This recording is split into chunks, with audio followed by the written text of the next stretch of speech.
Early morning, high in the hills of a remote corner of Uganda, and a new day at Bahanga military training camp.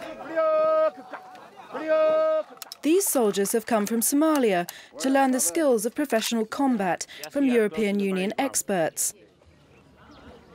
Knowledge they'll take home and use to defend Somalia's transitional government, helping bring stability to a country ruined by nearly 2 decades of civil war.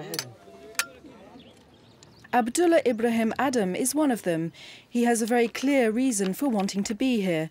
The civil war split his family apart. He lived as a refugee in Kenya.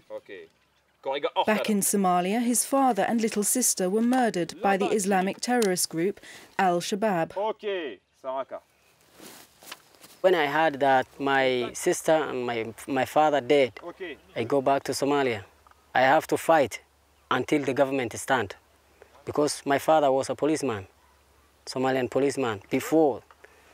So I decided to join the government, and I want to fight for the people of Somalia, not only my family. Somalia has rapidly deteriorated in the last 20 years. The fighting has driven 1.5 million people from their homes, forcing them into camps like these.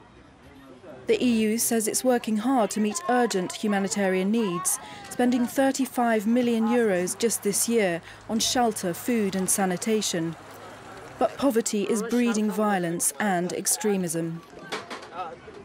Somalia's neighbours are watching with concern. This summer, Somali militants attacked outside its borders for the first time, killing over 70 in Uganda. Georges-Marc André is the EU representative to Somalia. He says the rest of the world ignores this country at its peril. This attack in Uganda is a clear indication that the Somali conflict is spilling out in the region, and it should be a big concern for all of us, not only for the region but also for the international community. In the seas off the Somali coast, the EU opens up another front in the fight to create a stable Somalia. The men in the small boats are suspected Somali pirates, a growing force that's terrorising international shipping. And this is the first ever EU naval force, its mission to deter and prevent acts of piracy. Rear Admiral Jan Turnquist led the force from April to August this year. He says the tactic is working. We have seen that the pirates, they are working further out from the Somali coast, and that is a sign actually that we are depressing them from their origin working area, if I say so.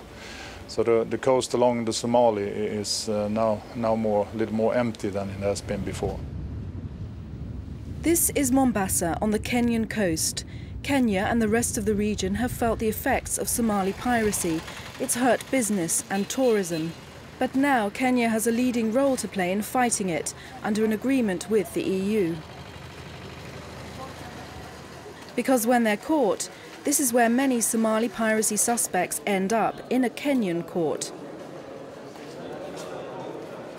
These alleged pirates were captured by Spanish forces. All of them for more than 9 days. The EU supports Kenya and other countries in the region in prosecuting acts of piracy. It supports the Kenyan justice system with training, costs for interpreters, witness attendance, and improvements to living conditions in prisons.